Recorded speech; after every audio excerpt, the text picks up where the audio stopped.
Voilà, pardonnez. Et donc, voilà, la nourriture était, je crois, l'un des épisodes les plus difficiles de mon enfance pour mes parents. Hein. Comment faire manger un enfantis. Alors, je sais qu'il y a quelques heureuses exceptions. Hein, on peut tomber sur des enfantis qu'on peut faire manger, j'allais dire, assez facilement. Mais la règle ou la majorité, c'est quand même de fortes spécificités alimentaires. Parce que je dirais que la nourriture, ça rassemble tous les problèmes. J'allais dire, il y a le côté sensoriel, mais il y a aussi surtout tous les aspects sociaux. Hein. La nourriture est souvent une activité sociale. Et, par exemple, tenir une conversation autour d'un repas, ça peut être redoutable. Surtout que les gens non autistes s'intéressent à des sujets très chelous, quoi. Les acteurs de cinéma et tout ça. Ils ne s'intéressent pas aux choses vraiment intéressantes comme la physique de Feynman. Bon, bref. Donc, application pratique, hein, c'est la diapo classique. Nous sommes en présence de 2 restaurants. Grenadine nous invite à déjeuner. Et comme on est en démocratie, on a le choix entre binaire, hein, c'est comme en politique, hein, on a le choix entre 3 cons, donc le résultat sera un con. Quoi.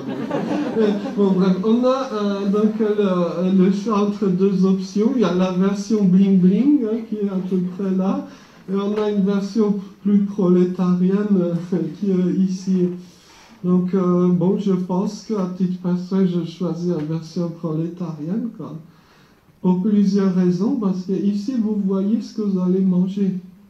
Vous avez, j'allais dire, une perception directe. Par exemple, là, il y a des pâtes, il y a des olives, hein, vous prenez, hein, vous allez manger. Alors qu'ici, dans le menu, il y aura marqué « Suprême délice 4 saveurs ». C'est quoi ça? Voilà. Ensuite, autre avantage chez les prolétaires, c'est que ici, vous prenez ce qu'il faut et vous mangez tranquillement. Alors que chez les riches, hein, si j'ose dire, eh bien, il y aura un bonhomme qui viendra vous harceler toutes les 2 minutes. Hein, les marques de vin, les fromages, les juste bouffer et disparaître. Hein. En plus, pas sûr que dans le resto de luxe, il y ait votre nourriture préférée. Hein. Quand j'étais gamin, quasiment la seule chose que je pouvais manger au resto, c'était les désormais brevetés, non, je plaisante, spaghettis au sucre. Hein. Essayez, c'est très bon. Donc là, vous pouvez, vous prenez des spaghettis nature, un peu de sucre discretos, voilà, vous mangez. Et c'est dans le resto de luxe de commander les spaghettis au sucre. Hein. C'est pas la joie. Hein. Je me souviens des souvenirs d'enfance avec mes parents, parce que pour diverses raisons, mes parents parlent italien, enfin plutôt napolitain, quoi. Surtout ma mère parle vraiment le napolitain, quoi. Et donc de temps à autre, par le passé, on allait en Italie, quoi. Et je peux vous assurer, dans un vrai resto italien, si vous commandez des spaghettis au sucre, ça fait l'effet d'une bombe nucléaire, comme dans le resto, quoi. Enfin bon, donc j'ai des souvenirs très vifs, enfin bon, bref. Donc, autre aspect, on n'a pas fini, hein. Loin de là, la bouffe, c'est un sujet très riche, hein, si j'ose dire. Ici, nous avons le choix entre 2 fast-food. Il y a un fast-food américain, ici, et il y a un fast-food russe. Hein. Fast-food, c'est marqué là. Et donc, lequel vous préférez? Est-ce que vous êtes, comme on disait il y a quelques années, dans le camp de l'humanité progressiste ou dans le camp impérialiste? Non, bon, moi je vote pour ça, hein. Pas à cause de la vodka, mais parce que ici, en fait, c'est le système soviétique, il n'y a pas de choix, quoi. Il y a un plat unique. Donc l'avantage, c'est que vous arrivez, vous donnez un billet, comme c'est pas un billet, mais voilà, à la personne, et donc vous recevez la nourriture presque sans parler. Alors qu'ici, vous avez vu le menu, quoi.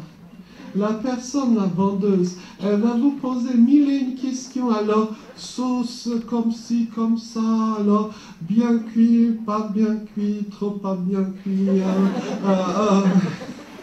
Vous aurez un interrogatoire policier. Ça peut être très compliqué. Donc, du coup, ça peut se résoudre en allant ailleurs. Après, vous savez d'ailleurs, petite mention, je veux pardonner si je veux pas que ce soit mal compris, mais lorsque j'ai appris le décès de Christophe et de Marjorie, l'ancien patron de Total, bon, bien sûr, il y a tout le tragique du décès, mais j'ai eu un petit frisson d'horreur quand j'ai appris qu'il était obligé de voyager dans des avions avec en permanence au moins une hôtesse. Ça doit être l'enfer. Pour moi, le moment le plus difficile dans un voyage en avion, c'est quand on me demande ce que je veux manger ou boire. C'est difficile. D'une part, il y a le côté choix, mais aussi parce qu'il faut parler, quoi. Et, moi, je sais que ma voix est un peu bizarre, et donc je ne veux pas que mon voisin il se rende compte que j'ai une voix bizarre. Enfin, vous voyez, il y a plein de choses comme ça. Et puis après, par exemple, l'hôtesse ou le steward va dire, bon, ben, on a ça, ça et ça. Avec le bruit du moteur d'avion en toile de fond, je sais que je n'entendrai pas ce qu'il ou elle va dire. Et donc, je serais bien embêté pour faire répéter. Et ça, vous voyez, ça, bon, c'est des petits détails, hein, on est d'accord. Mais donc, du coup, quand je voyage en low cost, je n'ai pas ce problème. Donc, autre aspect des choses, là, on va d'abord... Voilà. Donc, dans certains établissements, hein, il y a un outil génial, c'est la borne de commande. Mon petit moment de bonheur un peu sadique, c'est quand de temps à autre, je suis invité à dîner par des amis psy. Et donc, je me rends compte que ces psys ont passé toute leur journée à apprendre des compétences sociales aux gamins autistes, par exemple. Et le soir venu, je vois que les psys se dirigent vers la borne de commande. C'est la vie, quoi. Voilà.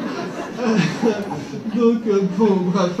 Non, les anecdotes psy, hein, d'ailleurs, hein, j'ai une amie psy, elle est spécialiste du cannibalisme. Hein. Donc, on entend de ces histoires, hein, enfin, c'est curieux, enfin, c'est pas le sujet du jour.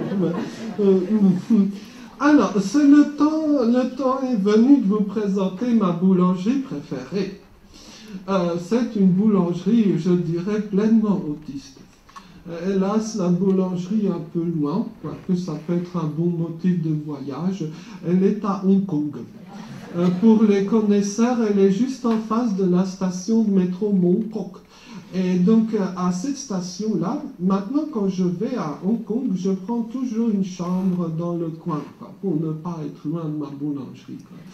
D'ailleurs, je dois dire, la dernière fois que j'étais de passage à Hong Kong, le 1er septembre de cette année, quand j'ai vu qu'elle était toujours ouverte, j'étais très, très content, quoi, de la revoir.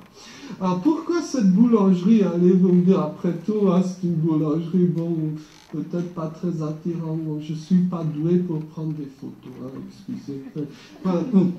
Donc, je vais essayer d'expliquer les choses.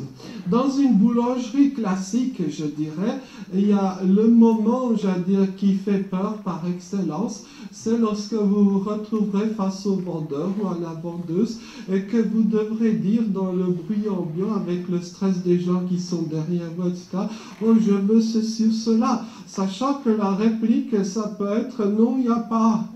Ou alors, parce que étant donné quand vous avez une apparence bizarre, une élocution bizarre, le vendeur ou la vendeuse peut un peu se moquer de vous et vous taquiner, quoi. Mais sauf que vous ne comprendrez pas qu'il ou elle vous taquine. Enfin, il y a toutes sortes de situations assez amusantes qui peuvent survenir. Et du coup, ça fait, disons, beaucoup une source de stress pour nombre de gens autistes.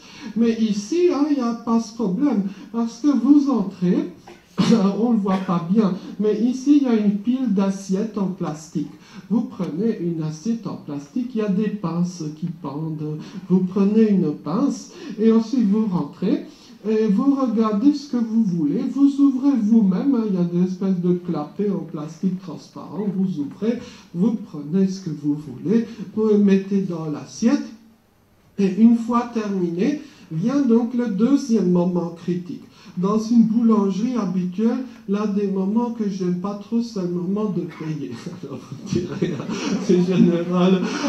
Moi, j'ai un problème particulier pour trouver le montant exact, la monnaie. Alors, j'ai de la monnaie dans mes poches, mais le problème, c'est que j'ai beaucoup de choses dans mes poches. J'ai, depuis les boules pièces jusqu'aux clés USB, en passant par des monnaies de différents pays. Donc, le temps que je m'y retrouve entre les roubles russes, les lei roumains, les dollars hongkongais parfois, tout ce que vous voulez, Singapour, tout. Donc ça peut être un sale moment à passer avec tout le stress des gens derrière et tout. Donc c'est pas très rigolo. Mais à Hong Kong, dans cette boulangerie, du moins, on n'a pas ce problème. Parce qu'à Hong Kong, le plus souvent, on paye par une carte sans contact qui s'appelle la carte Octopus. Donc, vous venez avec votre assiette, tout ce qu'il faut est sur l'assiette, vous approchez de la caisse. Donc, à Hong Kong, on est poli. Donc, là, on vous permet un peu à Hong Kong, comment on dit ça, les stims, là, vous voyez, les comportements d'autostimulation, ça c'est permis, donc vous pouvez faire comme ça, en Hong Kong, on est poli, donc vous tendez l'assiette, vous tendez la carte d'Octopus, ça fait bip, il y a une petite lumière qui s'allume, c'est assez rigolo, quoi. On vous rend la carte, les produits, voilà, vous prenez, vous repartez. Ah oui, sauf que le problème, il y a un risque quand même. Cette boulangerie, elle est, entre guillemets, trop parfaite. Et elle en devient dangereuse. Parce que le risque, c'est de ne plus aller que dans cette boulangerie, quoi. Et donc, quand j'étais à Hong Kong, je m'étais fixé pour règle de vie de ne jamais aller plus de 2 fois par jour dans cette boulangerie. Pour devoir, au moins une fois par jour, devoir chercher la nourriture dans un lieu un peu plus difficile, quoi. Voyez? Donc, mes amis avec autisme qui m'engueulent parfois à ce sujet diront que je suis masochiste. Ce qui est vrai d'une certaine manière. Mais il y a un risque, je crois, lorsqu'on veut trop adapter l'environnement à des enfants, par exemple autistes, de ne plus leur offrir un kit, un outillage qui leur sera indispensable plus tard dans la vie. Donc, dans toute éducation, et notamment éducation d'enfants autistes, c'est un dilemme qui peut être parfois cruel. Et sans solution claire. Donc là, quand on est par exemple parent, ça peut être très chouette d'échanger des trucs et astuces avec d'autres parents, ou parfois quand il y a un bon professionnel au hasard dans l'association Grenadine, donc on peut échanger, on peut trouver ensemble des solutions, sachant que bon, bien sûr, on va se tromper de temps en temps, mais c'est pas tellement grave. Très rapidement, je ne sais pas, le yaourt bicolore, ça c'est à éviter, tout ça, les frites avec la sauce qui dégouline, le persil, tout ça à éviter, le salami cancéreux à éviter, la pizza, si on donnait ce genre de pizza, alors l'enfant autiste, il pourra, ça dépend du profil, il y a un profil carnivore, donc il va prendre les rondelles de salami, les laver à grande eau et les manger. Où il y a le profil, j'allais dire, non carnivore, donc il mangera la croûte, si possible celle qui n'est pas exposée à l'horrible sauce, quoi. Voyez, donc il y a plein de choses comme ça va, je passe très vite, pardonnez, c'est un sujet on peut parler des heures. On avait réfléchi de créer des assiettes autistiques, un peu genre avion, quoi. On s'est compartimenté. D'ailleurs, j'ai appris un truc assez marrant dans la presse américaine. Et maintenant, aux USA, des restos qui ouvrent. Et bon, ce sont des restos à terre, des restos tout à fait normaux, mais où la bouffe qui est servie, c'est de la bouffe avion, quoi, avec le plateau repas, genre avion, quoi, avec la séparation entre différents. Il y a un petit côté autistique, quoi. Donc, bref. Il y a parfois les enfants autistes aiment manger des choses pas très recommandables. Quand j'étais gamin, j'aimais manger les capuchons de stylo. Voyez, donc pas forcément une bonne alimentation. Quoi. Mais si vous voulez, le truc que moi j'aimerais aborder avec vous, parce que hélas le temps est court, mais j'aimerais au moins mentionner un sujet majeur pour rêver un peu aussi, parce que souvent quand on parle d'autisme, on a tendance à lister les problèmes. Quoi. Mais l'autisme, c'est aussi avant tout beaucoup de belles choses. Voyez. Et parmi ces belles choses, je crois, il y a quelque chose dont on pourrait parler ad libitum. Et par exemple, c'est de ce dont parlent d'ailleurs les gens autistes entre eux, ben, ce sont leurs centres d'intérêt particuliers. Quoi, voyez. Et il y a quelque chose d'absolument majeur là-dedans. Ce que, pour le dire très brièvement, très simplement, les personnes avec autisme, disons très souvent, un centre ou plusieurs centres d'intérêt particuliers. Quoi. Et une bonne éducation, un bon accompagnement pour une personne autiste, ça consiste à prendre en compte ce centre d'intérêt pour le développer dans tous les sens du terme, pour l'élargir, pour permettre grâce à cela de faire découvrir à l'enfant ou au jeune d'autres horizons qu'il ignorait peut-être. Voyez, si vous essayez, j'allais dire, de réprimer de force ce centre d'intérêt parce qu'il vous paraît bizarre ou nul, ben ça ne se passera pas bien. Hein. Une fois, un psychiatre m'avait dit, comme quoi il y a certains psychiatres compétents, il m'avait dit que d'après ses observations personnelles, c'était les jeunes autistes qui ont les centres d'intérêt les plus forts, qui ont les meilleurs pronostics. Mais je pense qu'il y a du vrai là-dedans. Quoi. Voilà. Et donc, c'est que par contre, il faut savoir, comme on l'a vu un peu dans le film L'Académie des spécialistes, c'est que ces centres d'intérêt peuvent être extrêmement divers. Quoi. Ça peut porter surtout à n'importe quoi, parfois des choses assez bizarres. Mais ce qu'il faut se dire, ce qui passe pour socialement bizarre n'est pas forcément bizarre en soi. L'ami Daniel Tammet, l'une de ses, j'allais dire, activités par le passé avait été de mémoriser les décimales du nombre pi. Quoi. Alors, quand on l'a vu à la télé, on peut se dire « Ah, c'est un génie ». Quand on ne l'a pas vu à la télé, on dira « C'est un fou ».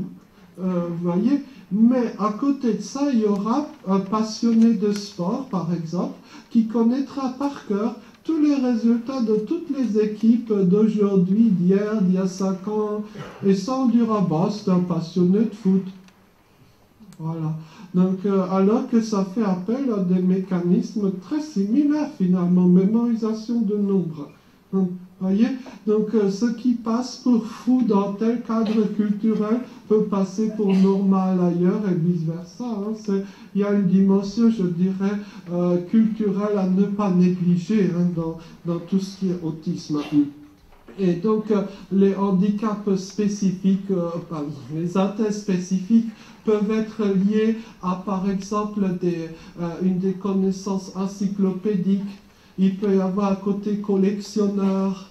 Et c'est à ce titre-là que je vais vous présenter un manteau magique. Une seconde. Il faut que je me prépare mieux hein, la prochaine fois. Excusez. Voilà. Donc voici un manteau. Bon, il y a une casquette aussi, mais on ne regarde pas la casquette, on regarde que le manteau. Qu'est-ce que vous inspire ce manteau? Oui, mais bon, disons c'est un manteau banal, hein, on va se le dire, il n'a rien de spécial ou rien de particulièrement percutant, quoi, si j'ose dire. Mais ce manteau, méfiez-vous, quand je vais le mettre là, ce sera peut-être simple. Ce manteau-là, hein, il a une particularité. C'est un manteau magique. Il contient plus de 1000 objets, quoi. Et donc tout ce dont vous pouvez rêver, depuis la station de filtrage d'eau, en passant par la tente dépliable, le matelas gonflable, la perceuse électrique, le stock de vitamines et de nourriture pour 3 semaines, kit cosmétique, recharge de lessive, tout ce que recharge électrique aussi. Il y a plus de 1000 objets dans ce manteau, pour un poids total de environ 3 kilos, quoi. Donc ce manteau appartient à un copain avec autisme, monsieur Eric Lucas, fondateur du site autistan.fr que j'ai mentionné il y a quelque temps. Et également, il a créé une sorte d'association informelle, l'Alliance Autiste. Et Eric Lucas est au Guinness des records pour ce manteau-là. Hein. Et Eric a aussi bidouillé sa voiture. Par exemple, il a trouvé l'endroit le plus chaud du moteur. C'est là qu'il a installé une friteuse. Comme il sait que quand on est victime d'un malfrat, eh bien, on se fait mettre dans le coffre le plus souvent. Donc, il a installé un dispositif pour ouvrir le coffre de l'intérieur. Voyez, donc il y a plein de choses. Hein. Bon, soit dit au passage, il a eu un passé très difficile, fait d'une très grande pauvreté, de vie à la rue, etc. Mais bon, bref, c'est une autre histoire. Et il n'aime pas être photographié, d'où, je veux dire, la photo fantôme, hein, rien que le manteau et la casquette.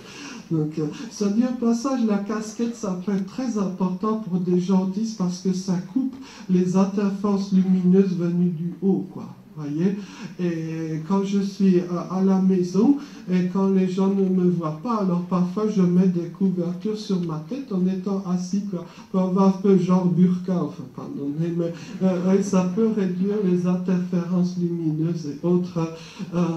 Bon, ça c'est juste comme ça. Et donc dans ces zones d'intérêt-là, hein, il peut y avoir de tout. Et je pense plus qu'un long baratin, je vais vous présenter un petit film. Et c'est un petit film australien, et j'espère qu'il va vous plaire. Attendez, il faut que je le retrouve. Voilà, c'est ici. Est-ce que ça s'échange? Voilà, oui. Il faudra remettre le...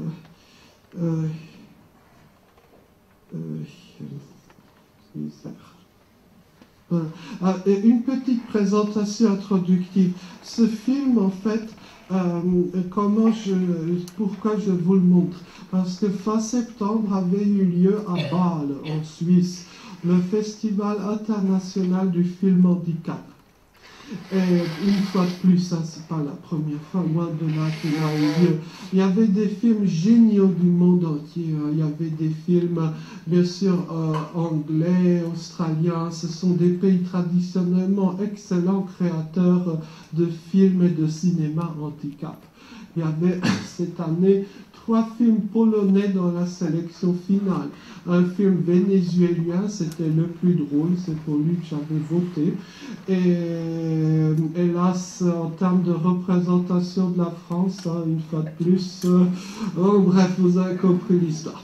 Et donc, côté australien, parmi les différents excellents films présentés, il y avait celui-ci qui montre l'histoire d'un adulte avec autisme collectionneur d'ampoules électriques. Et je vous le montre. Bon, pardonnez, on va peut-être déborder quelques lignes, mais il n'est pas très long, excusez-moi. Bon, je vais essayer de faire un sort de sous-titrage sauvage, mais je vous laisse découvrir. Le film n'a eu aucun prix parce qu'il y avait tout simplement forte concurrence au festival. Donc, place aux collectionneurs d'ampoules.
bienvenue au palais, hein, une chambre d'autiste, ça peut ressembler à ça.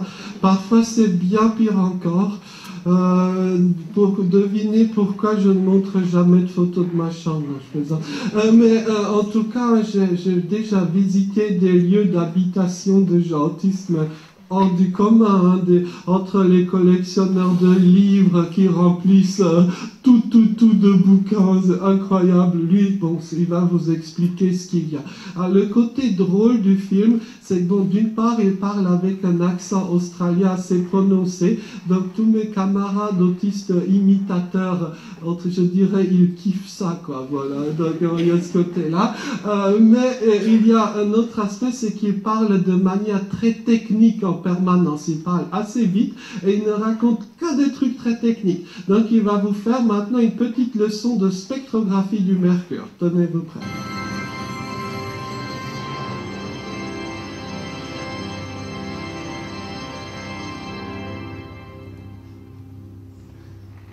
Yeah, I've separated the mercury doublet. And you see there's two yellow lines there? Now what you have there is the spectrum of mercury. The main electrode at the top, main electrode at the bottom, and then you have this auxiliary starting electrode. That's the 936th lamp collected in 1989. Joseph Swan, the inventor of the lamp. Not Thomas Edison's. Voilà, ça c'est un cas par exemple. Donc il s'énerve si vous lui dites que c'est Thomas Edison qui a inventé l'ampoule. Alors donc il dit que c'est Joseph Swan.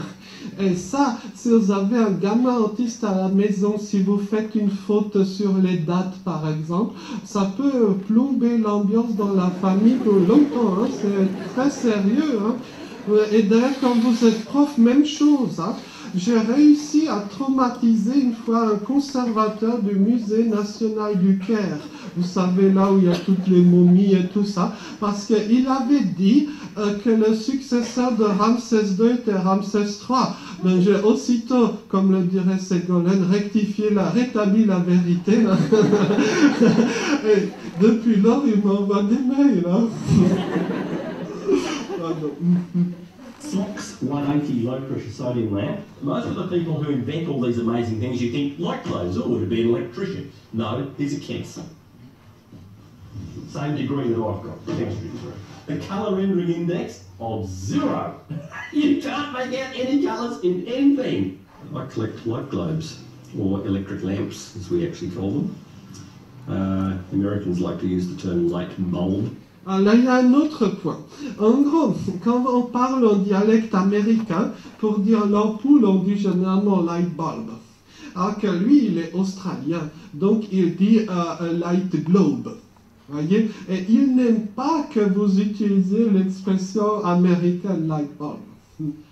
Voyez, et donc c'est ce qu'on peut appeler, hein, bon, vous voyez, tant de choses, j'ai complètement zappé ce sujet, les particularités du langage des gens autistes. Hein. Et donc parmi ces particularités, il y a parfois une très forte attention accordée au langage et aux termes utilisés. Voyez? Et donc là, en l'occurrence, c'est le cas d'espèce. Hein. Les enfants autistes peuvent se mettre en colère si vous faites une faute d'orthographe, ou si vous utilisez une tournure grammaticalement impropre. Certains parents sont excédés. L'autre jour, j'avais rencontré des parents, ils ont un gosse de 4 ans et quelques, et ils m'ont dit que c'était insupportable d'avoir Dominique de Villepin à la maison.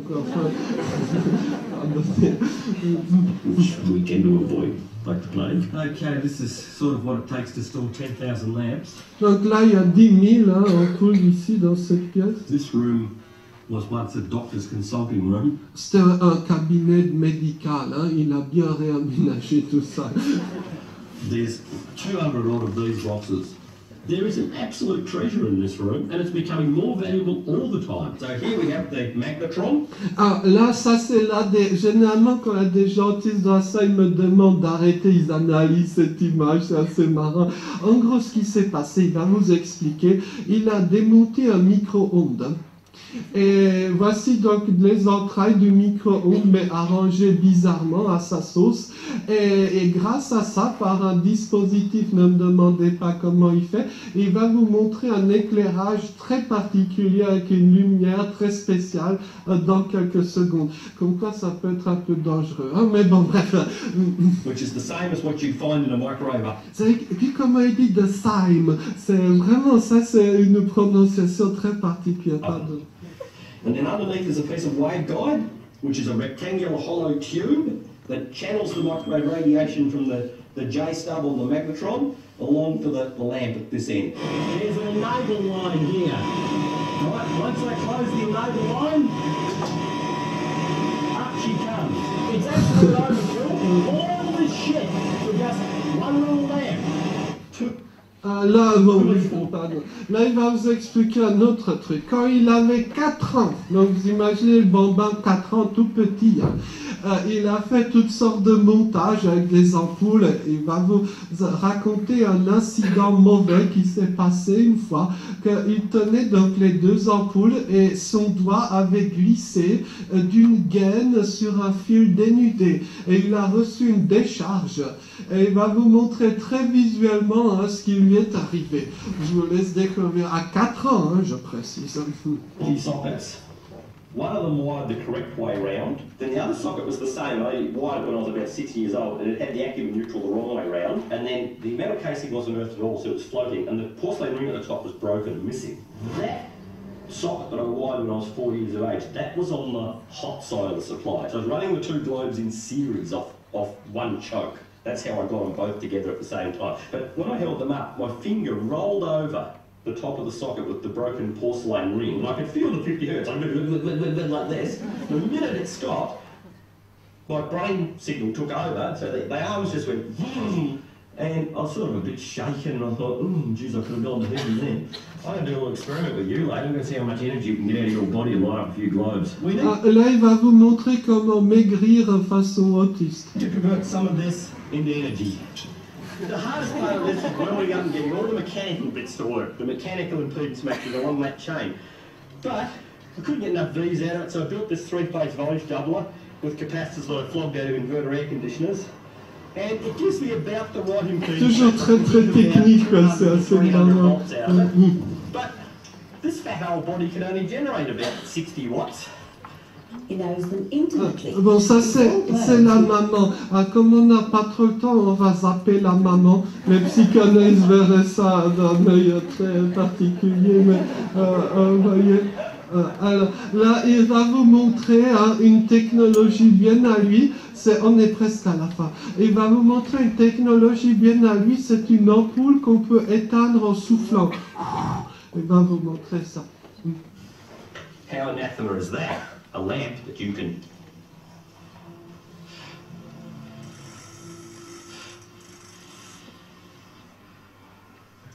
blow it out. Et une dernière scène, une petite précision, donc le revoilà. Ici, il y a une jeune femme, je ne sais pas qui c'est, pas présenter, est-ce que c'est sa petite amie, je ne sais pas, est-ce que c'est sa façon à lui d'approcher les jeunes femmes, je n'en sais rien. Mais en tout cas, ce qui va se passer, et d'abord, donc, elle pédale et il y a donc une ampoule à 60 watts. Et donc elle éclaire l'ampoule. Puis ensuite il va enlever l'ampoule et elle va pédaler beaucoup plus librement. Et à la fin il va lui mettre une ampoule à 200 watts. Et vous allez voir ce qui va se passer. From the food that she's been eating. But if I take this 60 watts away, it gets a little easier. But let's see if someone can do 200 watts. QED. Next time you turn on a light switch and you switch on a 200 watt light, please someone get zapped. Voilà, donc en tout cas, vous voyez, avec les autistes, on ne s'ennuie jamais. Hein. Il y a plein de choses marrantes qui se passent. Mais malheureusement, vous voyez, le temps est court, il y a tant de choses à raconter. Si on a un peu plus de temps, je vous dirais comment voyager pas cher en train, quoi. Ou comment se rendre d'Auxerre à Vesoul sans voiture. Hein. Et les autistes connaissent des petits trucs comme ça. Donc être autiste, c'est aussi, il y a un côté cool. Mais le temps avançant, vous voyez, il y aurait vraiment de la matière pour longtemps. Ah, c'est pas ici, non, je peux pas vous lâcher sans ma diapo préférée. Attendez, on va la retrouver de suite. Une seconde. Voilà. On va donner. C'est la désormais, enfin c'est le désormais traditionnel site du centre d'études du syndrome non autistique. Je ne sais pas, les spécialistes parmi nous connaissent peut-être ce centre d'études. Voici le site web officiel du centre d'études du syndrome non autistique. On va découvrir ce syndrome ensemble. Donc, les troubles non autistiques, ils disent neurotypiques, mais bon, moi je préfère dire non autistiques, est un trouble neurobiologique. Ça, c'était la version américaine. La version française serait, c'est un trouble des relations avec la mère. Je dirais avec la belle-mère aussi, ça c'est pire. Caractérisé par des préoccupations sociales, des fausses croyances de supériorité. Moi, président. Des obsessions de conformité.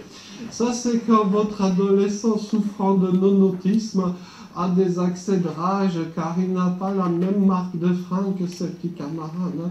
Ça ne risque pas de m'arriver avec mes filles. Donc, bon, on n'a pas le temps pour le reste, mais il y a des onglets ici. Quelle est la prévalence du non-autisme? Je ne sais pas, les médecins parmi nous connaissent peut-être la réponse. Après, est-ce qu'il y a des traitements du non-autisme? Les connaisseurs savent qu'il y a la pataugeoire, le packing, surtout en été. Après, il y a les neuroleptiques et autres joyeusetés. Enfin, il y a un onglet, on ne voit pas bien, mais il est là, c'est le plus important. Que faire si quelqu'un de votre entourage souffre de ce trouble non autistique? Comme le disait un de mes anciens aliénistes, vous souffrez tellement que vous ne vous en rendez même plus compte. Par contre, on se rend compte des effets induits sur le plan financier, sur la tenue du compte bancaire, tout ça, ça a des effets directs. Je dirais que c'est le principal effet de la psychanalyse. Voilà. Mais bon, bref, l'autre jour, j'ai rencontré une star de la télé. Je pense que tout le monde la connaît, mais je ne peux pas donner son nom parce que je n'ai pas de sous pour l'avocat. Et quand j'ai vu cette star-là, pourtant, en apparence, elle a tout. Elle est riche à millions, elle est connue, elle est jeune. Mais j'ai très vite compris que c'était une personne triste, infiniment triste. Et je me suis dit, mais elle va se flinguer dans l'heure, quoi. Il ne faut pas laisser les gens dans leur souffrance comme ça. Vous voyez? Et je pense finalement la mission des gens handicapés, des personnes autistes, pourrait être de remonter le moral aux gens dits normaux. Parce qu'après tout, chers amis, j'ai un conseil général à donner. Il n'est pas politique, quoique, mais méfions-nous de la normalité. C'est un peu triste, ça. Et il y a quelques années, dernière phrase, ce taliban-là était venu en France. C'est Stephen Shore, c'est un Américain avec autisme, et auteur du livre L'autisme pour les nuls, quoi. Et donc, il était venu en France il y a quelques années, et je crois 2008 déjà, ça file, quoi. Et à la fin, quelqu'un lui avait demandé, « Monsieur Shore, vous êtes marié, pourquoi vous n'avez pas d'enfant ?» Ce à quoi il a répondu, je crois, la seule réponse possible, « Mon épouse et moi avons décidé de ne pas avoir d'enfant, car il y avait un risque, et là on peut compléter, qu'il ne soit pas autiste. » Merci beaucoup. Merci.